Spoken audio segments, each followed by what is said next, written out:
Hello plus one class. आज हम आपका फर्स्ट चैप्टर जो कि था some basic concepts of chemistry उसका थर्ड पार्ट स्टार्ट करने जा रहे हैं। इस चैप्टर का थर्ड पार्ट है measurements in chemistry. Last lecture में हमने किया था कि किस तरह से हम केमिस्ट्री में डिफरेंट सब्सटेंसेस को मेज़र करते हैं। अब जब भी कभी हम मेजरमेंट्स करते हैं उसमें हमें दो इम्पोर्टेंट पॉइंट हैं जो ध्यान में रखने होते हैं। फर्स्ट, उसकी न्यूमेरिकल वैल्यू क्या है। सेकेंड, यूनिट ऑफ मेजरमेंट क्या है। फॉर एग्जाम्पल, किसी वायर की लेंथ है 7.6 सेंटीमीटर।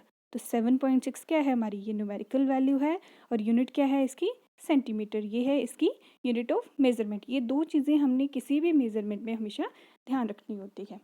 अब जब भी कभी हम कोई मेजरमेंट करते हैं उसमें कुछ ना कुछ एरर या अनसर्टेनिटीज़ रह जाती हैं, जिसको हम दो टर्म्स यूज़ करते हैं जिसके लिए। एक होता है प्रिसीजन, दूसरी होती है एक्यूरेसी।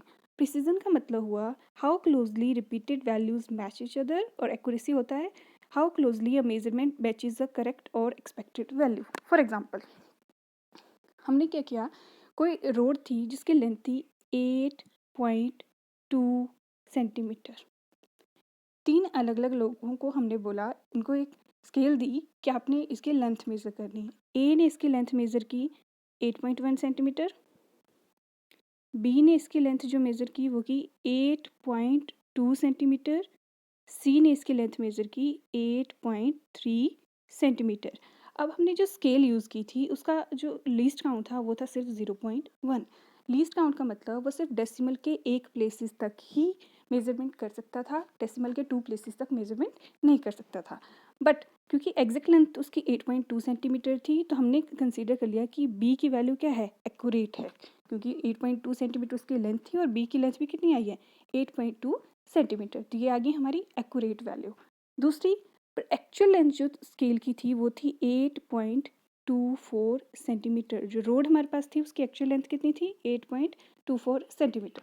बट क्योंकि हमारी स्केल का जो लीस्ट काउंट था वो सिर्फ 0.1 ही था, तो हमें क्या चाहिए, हमें ज़्यादा प्रिसाइज स्केल चाहिए जिसका लीस्ट काउंट कितना हो, 0.01, यानी कि जो डेसिमल के दो प्लेसेस तक मेजरमेंट कर सके। एक्चुअल वैल्यू फाइंड करने के लिए हमें क्या चाहिए, एक हमारी वैल्यू होनी चाहिए एक्यूरेट, दूसरी होनी चाहिए ज़्यादा प्रिसाइज, ताकि एरर्स क्या हों हम मिनिमाइज कर सकें। Next, reporting the results in a measurement. हमें जब भी मेजरमेंट में रिजल्ट को रिपोर्ट करना होता है हम एक टर्म यूज़ करते हैं which is significant figure. Significant figure मतलब हमारे डिजिट्स कितने काम के हैं और कौन डिजिट हमारे लिए इम्पोर्टेंट नहीं है। फॉर एग्जांपल, हमने किसी चीज़ की मेजरमेंट की, वो है 115.2। ये हमने किसी चीज़ की मेजरमेंट की। इसमें ये 115 तो है फिक्स्ड डिजिट। फिक्स का मतलब जो चेंज नहीं होगा। जो 2 है ये एक अनसर्टेन डिजिट है, या बोलो डाउटफुल डिजिट है, क्योंकि हो सकता है लिस्ट, ये डिपेंड करेगा हमने जो इंस्ट्रूमेंट यूज़ किए हैं उनका लिस्ट काउंट कितना है। हो सकता है इसकी वैल्यू एग्जैक्ट 2 हो सकता है 2 के अलावा भी कुछ हो। ठीक है, तो लास्ट डिजिट क्या है, डाउटफुल डिजिट है। सिग्निफिकेंट फिगर्स क्या होती हैं, ये कॉम्बिनेशन होता है इनका, सारे सर्टेन डिजिट प्लस एक doubtful digit. Significant figures in any number are all the certain digits plus one doubtful digit. Significant figures क्या होती हैं, किसी भी नंबर में सारे certain digits plus one doubtful digit, इनका जो एक कॉम्बिनेशन होता है इसको बोलते हैं सिग्निफिकेंट फिगर्स। किस तरह से हम कैलकुलेट करते हैं किसी भी नंबर में सिग्निफिकेंट फिगर्स, उसके लिए हमारे पास कुछ रूल्स होते हैं। जैसे रूल नंबर 1 है, all the non zero digits in a number are significant. जितने भी नॉन ज़ीरो डिजिट होते हैं किसी भी नंबर में वो सारे के सारे हमारे लिए सिग्निफिकेंट होते हैं। फॉर एग्जांपल, पहला नंबर है 44.3। कितनी सिग्निफिकेंट फिगर्स हैं, दो हमारे पास सर्टेन डिजिट है प्लस वन डाउटफुल डिजिट है। टोटल सिग्निफिकेंट फिगर्स कितनी है हमारे पास, 3। जितने भी नॉन ज़ीरो डिजिट्स होंगे वो सारे के सारे सिग्निफिकेंट हो गए। नेक्स्ट, 41.32। कोई फ़र्क नहीं पड़ता, डेसिमल लगा है बीच में, 1 2 3 4, 4 नॉन ज़ीरो डिजिट हैं तो हमारे पास नंबर ऑफ सिग्निफिकेंट फिगर्स कितनी हुई, 4 हुई। Next rule, the zeros between two non zero digits are also significant. For example, अगर हमारे पास आ गया 6.01, अगर कभी ज़ीरो आ जाए between two non zero digit तो वो भी सिग्निफिकेंट फिगर होती है। यानी हमारे पास टोटल कितनी सिग्निफिकेंट फिगर्स हैं यहाँ पे, 3। 6.0001। कोई फर्क नहीं पड़ता, एक ज़ीरो है, ज़्यादा ज़ीरोज़ हैं, जब तक वो नॉन ज़ीरो डिजिट के बीच में है वो सारी की सारी सिग्निफिकेंट फिगर्स हैं। तो यहाँ पे सिग्निफिकेंट फिगर्स कितनी है हमारे पास? 5। रूल नंबर 3 है the zeros return to the left of first non zero digit in a number are not significant, they simply indicate the position of decimal point.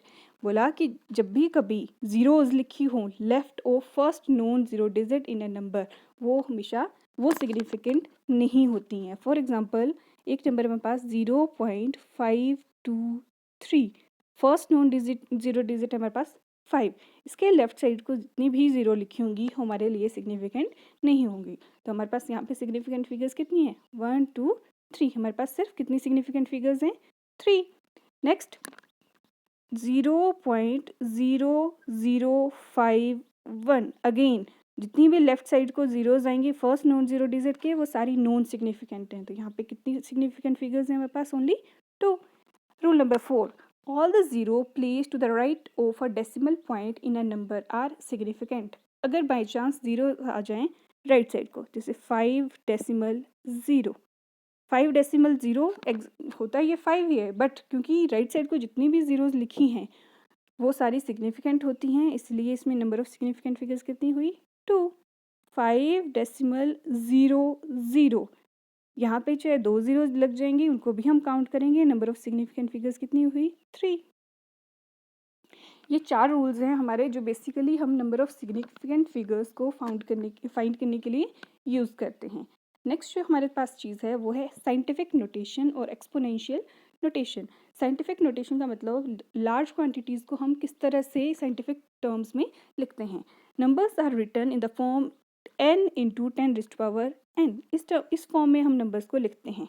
इसमें n क्या होता है? n होता है number with single non zero digit to the left of decimal point. For example हमारे पास number है 4400.0, तो इसको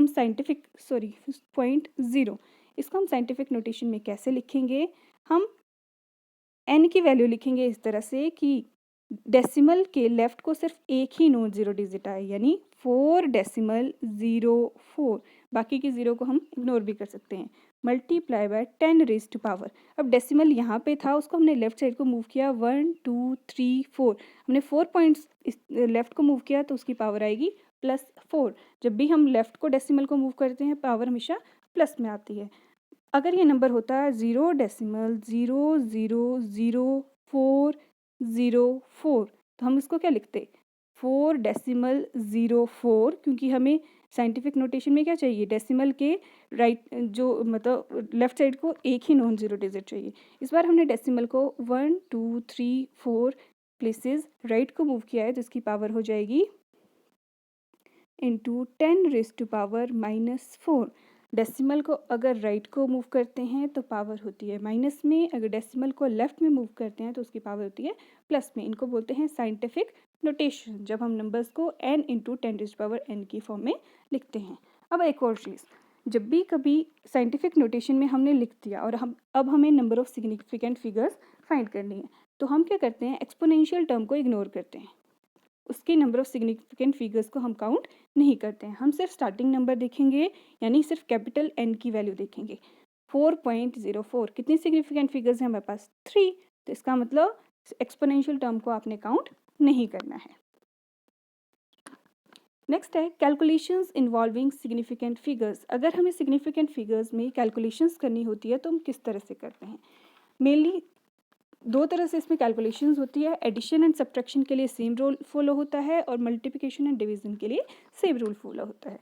रूल 1 है in addition and subtraction the number having different precisions the final result should be reported to the same number of decimal places as in term having the least number of decimal places. For example इसने बोला कि अगर हमारे पास different number 2 भी हो सकते हैं, 3 भी हो सकते हैं, अगर हमने डिफरेंट नंबर्स को ऐड करना है तो हमारा जो फाइनल रिजल्ट आना चाहिए वो हमेशा रिपोर्ट होना चाहिए to the same number of decimal places as in term having the least number of decimal places. For example इस नंबर को पहले हम ऐड कर लेते हैं, ये आएगा